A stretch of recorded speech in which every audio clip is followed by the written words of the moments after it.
Oh, that's right.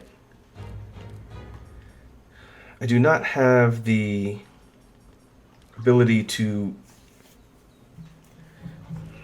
meld mantles yet. And I can't remember if that's gated behind just beating the main game or by a quest. Because there's some Elder quests that I have on Master Rank that I need to do. What I'll do is I will work on those on the side, and because I'm going to have to farm up Glavenus, which I'll probably do if I can get my friend Flammy on, we'll do that offline, and I'll record that as potential podcast footage. But that should do for now. When we pick up again, I will hopefully have the full Glavenus set, maybe with some additional decorations, which I should probably look at now.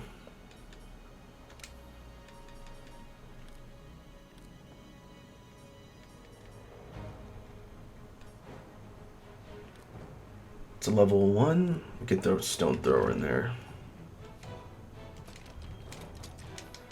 Hopefully when we pick back up, I'll have a more optimized greatsword set that'll allow us to plow into the next 2 quests and hopefully take them down without much difficulty.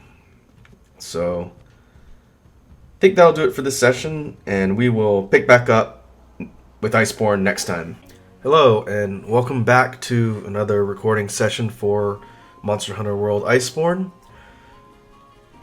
As usual, we are jumping straight back into the continued adventures of our hunter Elta.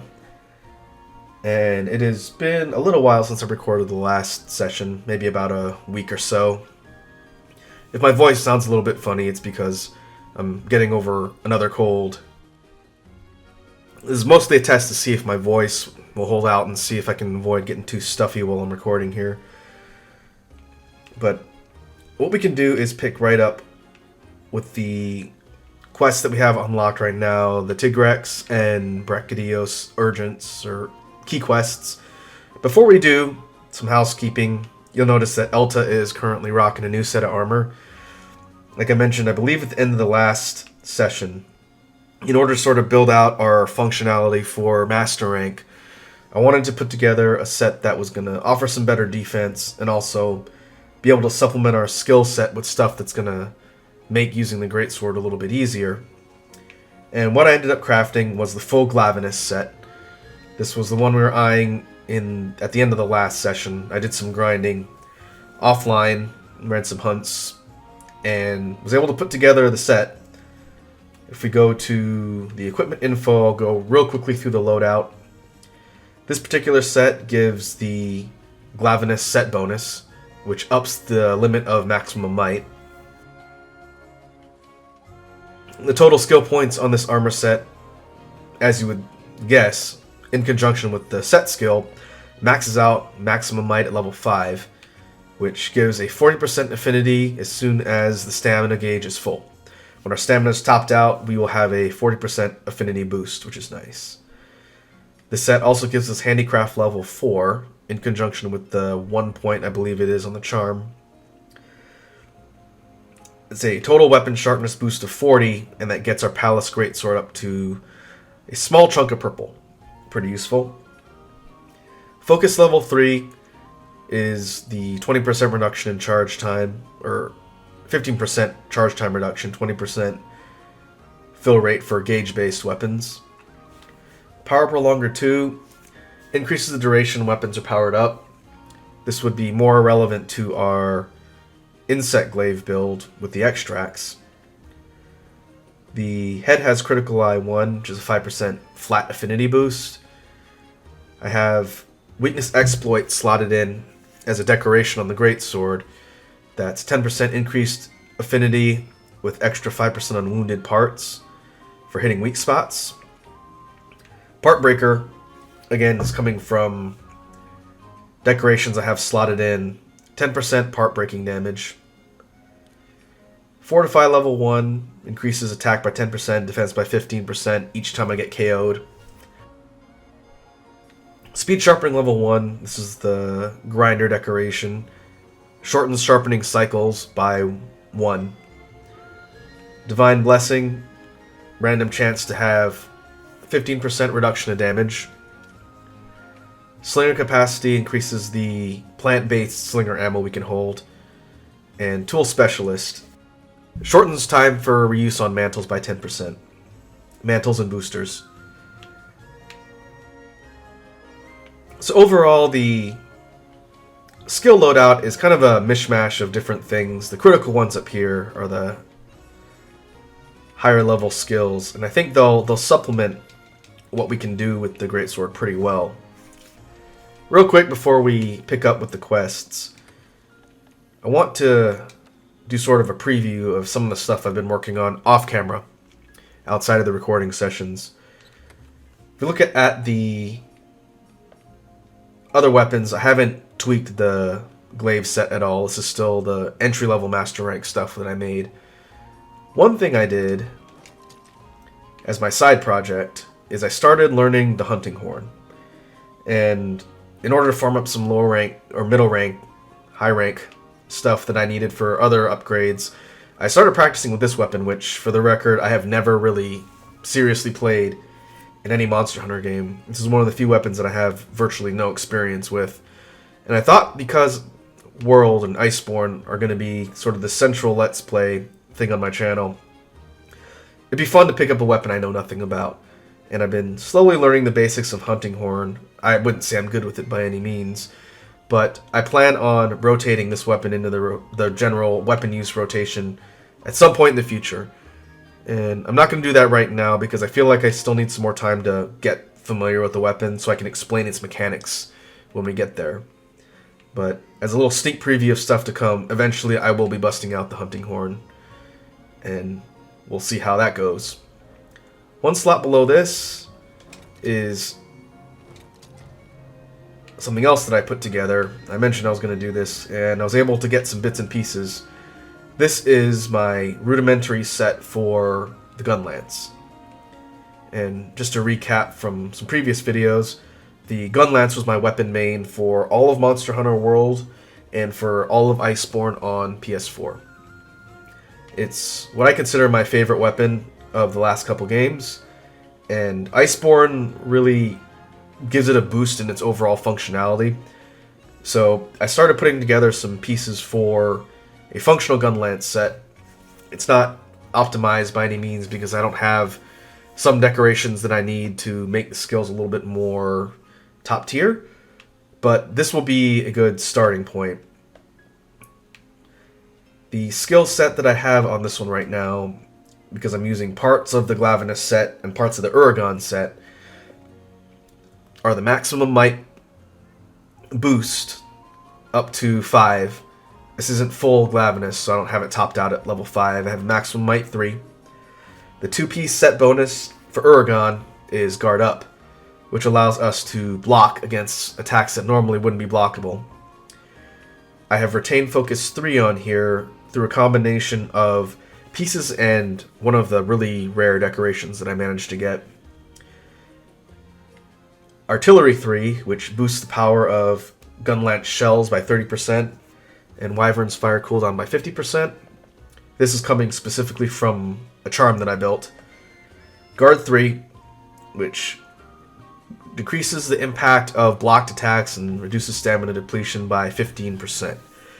Normally, in order to get a kind of comfy guard boost on gun lance, I like to run guard 5, which allows you to pretty much just tank everything, and you won't get much knockback or stamina chip.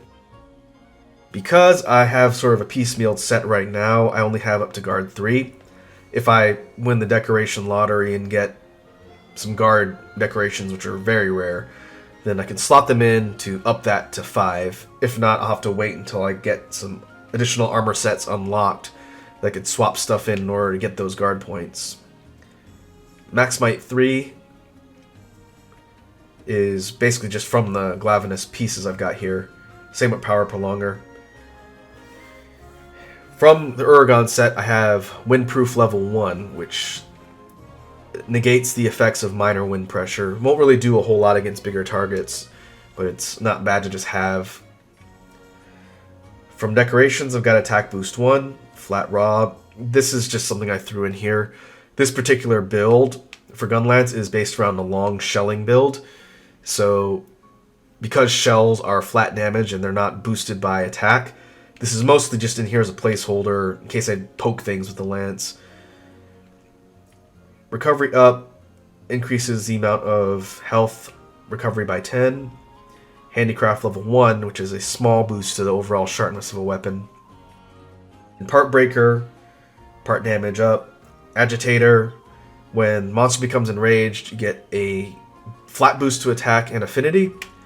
Resuscitate, which is useful for monsters that deal blight. When you suffer an elemental blight, it greatly improves the iframes on evades and reduces stamina depletion. Very handy against the ice-based monsters like Velkhana. Speed Eating slightly increases the speed of item use. Speed Sharpening is a boost to sharpening speed. And then the Slinger Capacity and Tool Specialist are the same as on the other set. So overall, the Gunlance set is pretty functional. Again, not optimized. There's some pieces later that'll help get the skill loadout I want. And as I proceed and unlock more decorations, hopefully that'll allow us to build this out more. And for a recording session today, I'm not going to take the Gunlance out.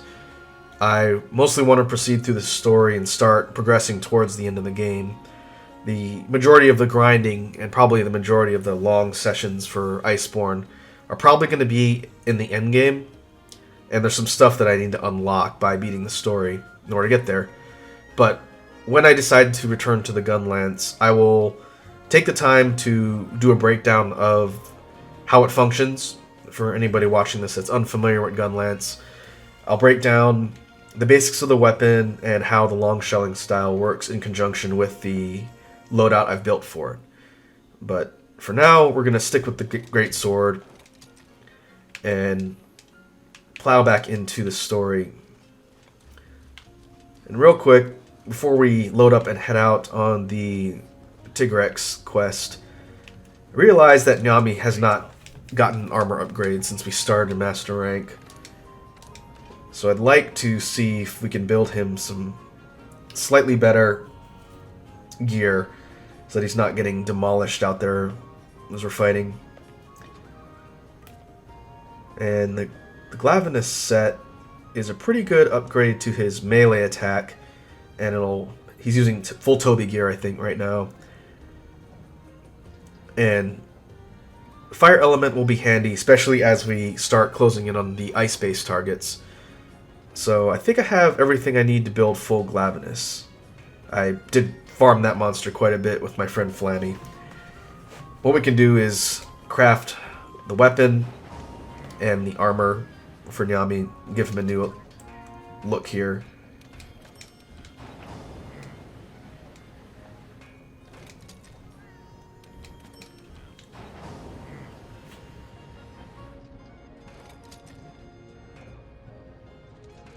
Now instead of the sort of winter coat fuzzy look, Nyami has got a much more armor-centric knight look with the Glavenus armor. Looks pretty cool. And his weapon also matches.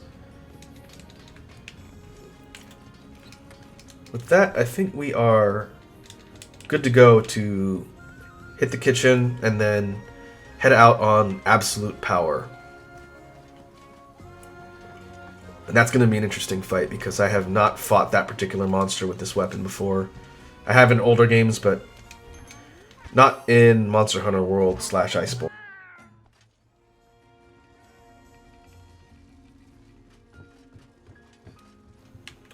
The handler's still, of course, rocking the alien gear from the festival. As of the date of recording this, we have about a week more on the festival. If I can make some progress this session, I don't think I'll be able to get to the end of the game. But I'd like to be able to progress as far as possible and see what we unlock.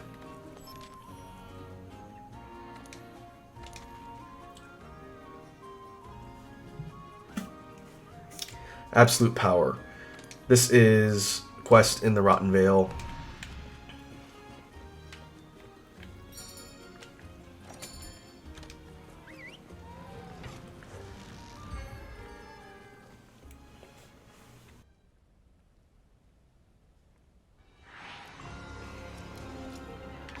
Tigrex in a new world. We've only explored a tiny fraction of the continent. The new world's huge. Who knows what else is out there? Alright. First off, because this is not a monster we've encountered before, we'll have to gather tracks in order to hone in on its location. On the map, looks like we've got a Radobon and everyone's favorite flesh puppy, Odogaron.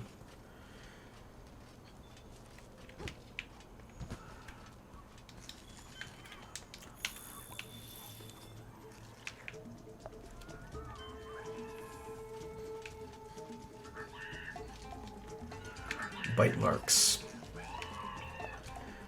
What we could do is use our radar ride to pinpoint the monster tracks and sort of speed up our search here.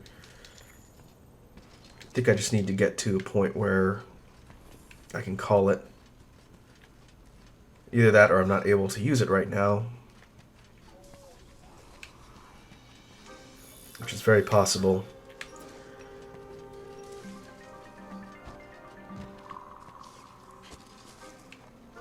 In that case, we will continue on.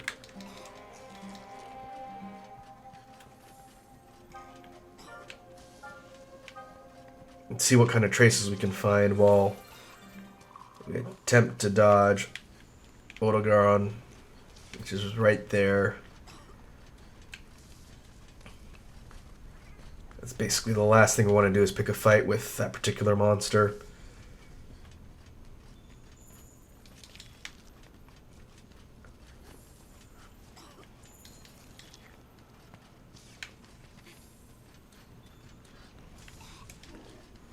I think the target shows up in the upper layer, not in the bottom of the veil.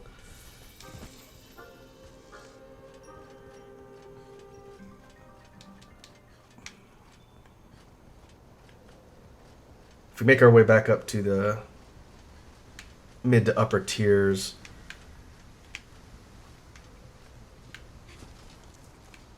it should eventually... Oh, yeah, I think it's up here.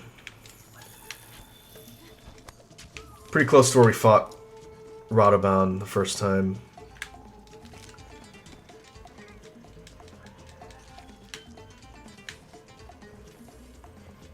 Oh, there we go.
It's go time. Alright. Learning how to space properly against this monster is going to be important. As you might assume from the quest title of Absolute Power, Tiggy's deal is that it is a 100% offense-based monster. Its moveset and overall attack patterns are highly based around relentless attacking. It will bite at you with its jaws, and it will also, as I'm sure it's going to demonstrate in a sec,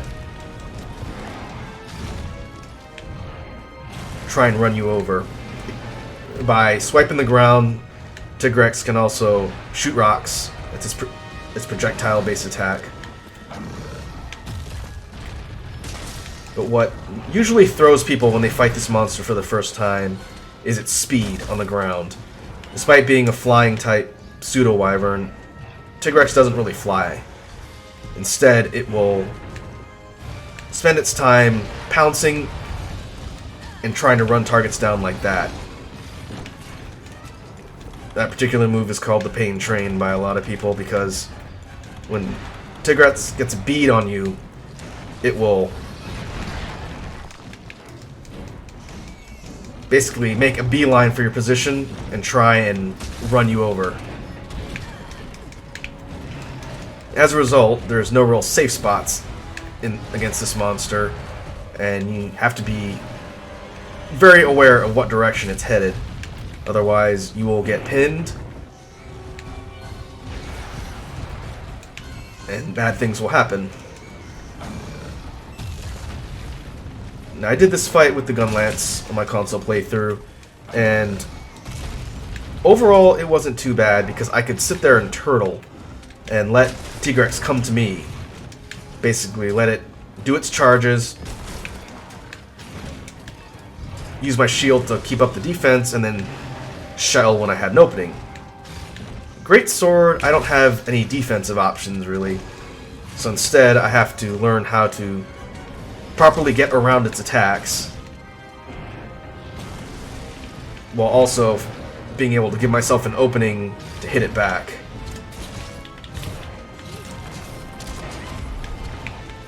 And utilizing things like the wall smacks will definitely help in that regard. Because the more off balance you can get Tigrex, the better.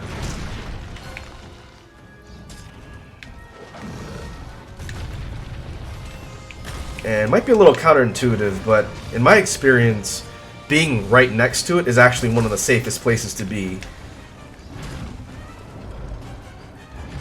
Just because you can read its attacks and not have to worry about it stampeding towards you from across the room.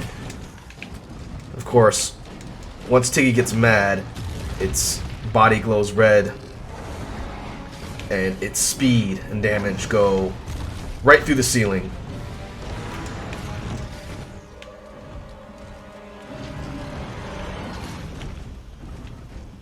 The real challenge now will be figuring out my openings so I can hit it back.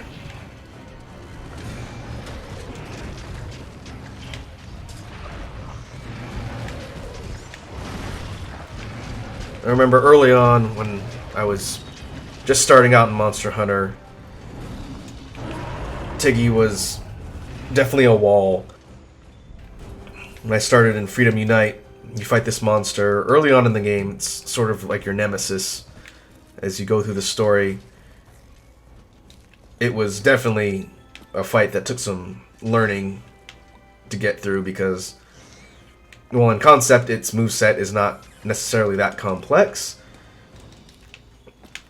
The fact that you get no real openings and it just relentlessly mauls you is what makes it challenging. And that's going to be the same here as I try and figure out the best approach with the Great Sword.